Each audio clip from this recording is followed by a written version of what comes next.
Today, I'm going to share something a little bit more personal about my journey as a business analyst. And that is going to be all about the challenges that I faced as I became successful as a business analyst throughout my career. Being a business analyst can be a really rewarding career, but it definitely also has its challenges. I would like to share with you some of the challenges that I went through, and all of the people that I talk to in my coaching program, I hear these same challenges come up. So that's why I thought make a video today to share some of the solutions to these challenges and just share the fact that we are all going through these challenges. That helps. A problem shared is a way of caring. So I hope you're enjoying this video. If you do, remember to like and subscribe. But let's jump into some of the challenges that I've faced during my career and the ones that's being echoed back to me by all of my coaching clients. So one of the big challenges that I hear a lot from my coaching clients, but also something that I personally experienced as well during my career, was a lot of self-doubt about, am I doing this the right way? Am I following the right recipe or method or technique? And should I be doing something else? And I hear a lot of people say that they're not quite sure if they're doing their business analysis quite the right way. And unfortunately, this causes self-doubt and it causes a bit of low confidence, especially when it comes to trickier projects and trickier situations. Now, I suffered through that for many years as well. I had to kind of work it out for myself as the years went by. And a bit later in the video, I'm going to tell you exactly what I did to overcome this particular challenge. But let me first talk to you about the next challenge that I faced, and you probably also at some point in your career faced. And that is difficult stakeholders. It's actually such a relative thing because sometimes we see certain people as being difficult to work with. But they may very well be difficult people. And it could really make it hard to get the requirements finalized or get problems solved or deliver what you need to deliver as a business analyst. I had somebody, I once worked in a airline company, a budget airline in Australia. And the team there didn't really like process or structure or documentation or anything really apart from loose conversation.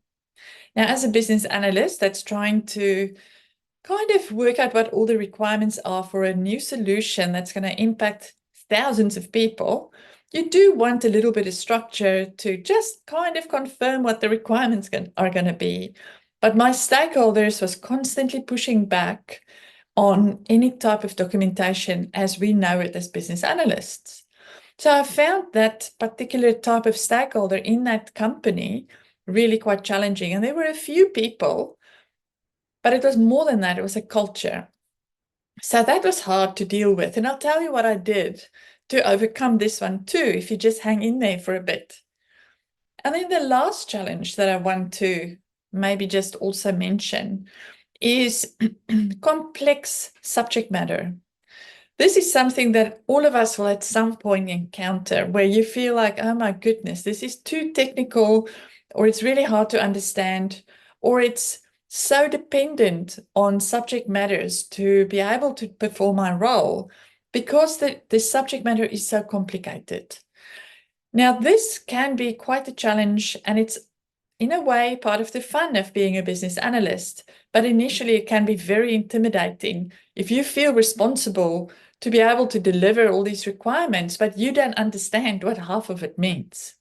That is a real big challenge. And I'll talk to you about how I deal with that challenge as well. So I've mentioned three big challenges, the one being kind of self-doubt and not being sure what to do and whether you're doing it the right way. So it's almost like imposter syndrome that a lot of us have. Secondly, difficult stakeholders, trying to deal with people that just doesn't want to work well with you on the project.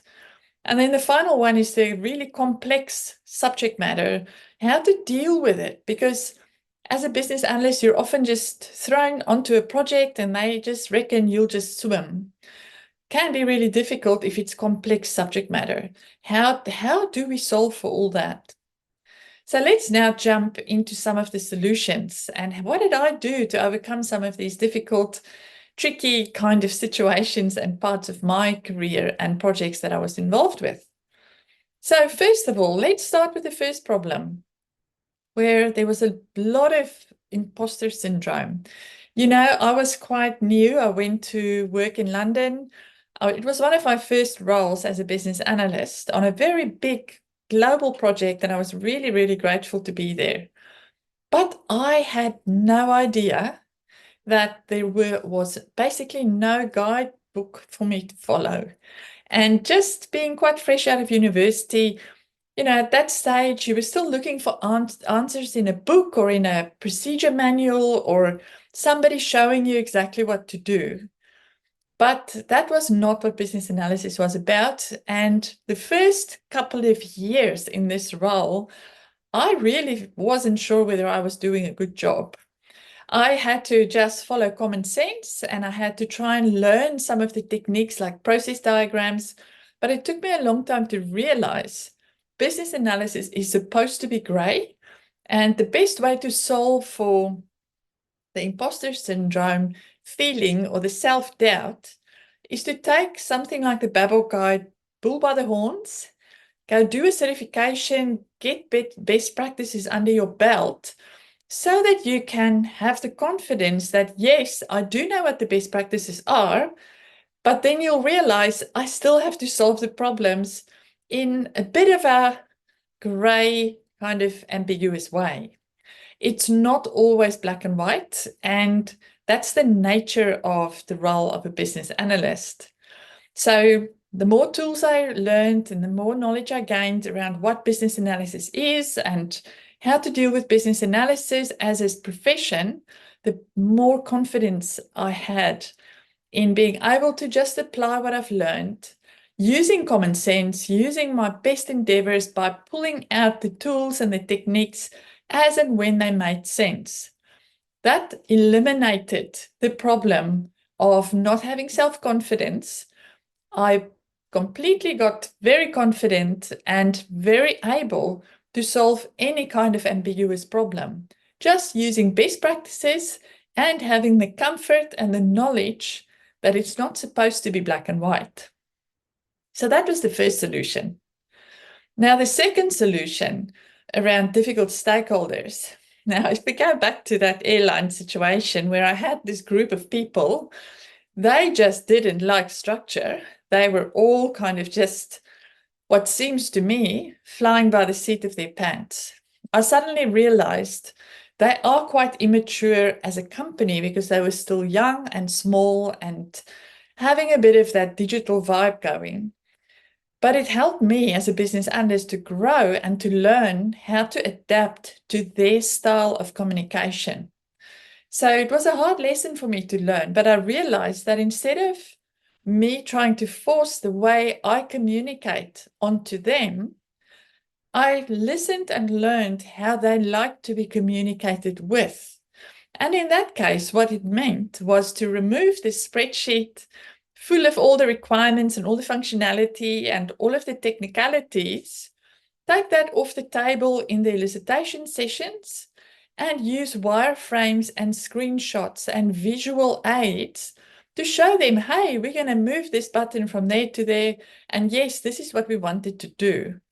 And that really took the word difficult out of my stakeholder engagement. It became actually quite a creative way of eliciting requirements in a more slightly fluid way, but behind the scenes, I kept track of everything using business analysis in a proper way so that I could hand over the piece of work to the technical teams. But when I dealt with my stakeholders, I went visual like they wanted me to. I spoke their language. So that was a valuable lesson, and it helped me overcome that challenge of difficult stakeholders.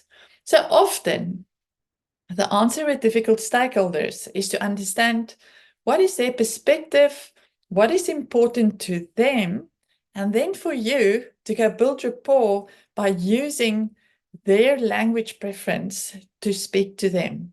And in my case, it was pictures, using visual screens to speak to them. So keep that in mind and see how you can apply that to your own difficult stakeholders that you might have encountered. Remember, it's not necessarily them. It might be you. It might be you doing something or insisting on something, like in my case, initially insisting on trying to do business analysis the textbook way. That didn't work in that environment. So adaptability was key. Now, the last challenge of the really difficult subject matter. Oh, and I have certainly had so many different situations where I felt, gee, this is completely over my head, especially when working in financial environments or payroll or really difficult compliance rules. And suddenly you became quite vulnerable because it took a while for you to understand some of the concepts. But something that I learned being in an environment where the technicality levels are high, or where the subject matter is just so complex and somebody really needs an in-depth understanding to really understand it, that's where I became a really good business analyst, because I learned to extract myself from the actual subject matter and just ensure that I overlaid business analysis over the top of that subject matter. And then building relationships with key subject matter experts to help me fill in the gaps. So I would still have a go at understanding the subject matter, and that always helps. However, you will never be the expert like your subject matter experts are. So I learned in that way to really apply business analysis from a best practice perspective and be almost subject agnostic. So this took my career and my understanding of what business analysis is to the next level. So that's how I overcame that challenge, and that's how I overcome it every time I'm faced with subject matter that I don't fully understand. There is a lot of things that you can add value as a business analyst to help people manage that information in a way for them to achieve their goals. So I hope these 3 big challenges that a lot of you and I have certainly experienced resonates with you. If it did, you enjoyed this video, consider giving it a like or even subscribe, because I will keep publishing some of these videos sharing my experience as a business analyst. I look forward to speaking to you again, and thank you so much for being here.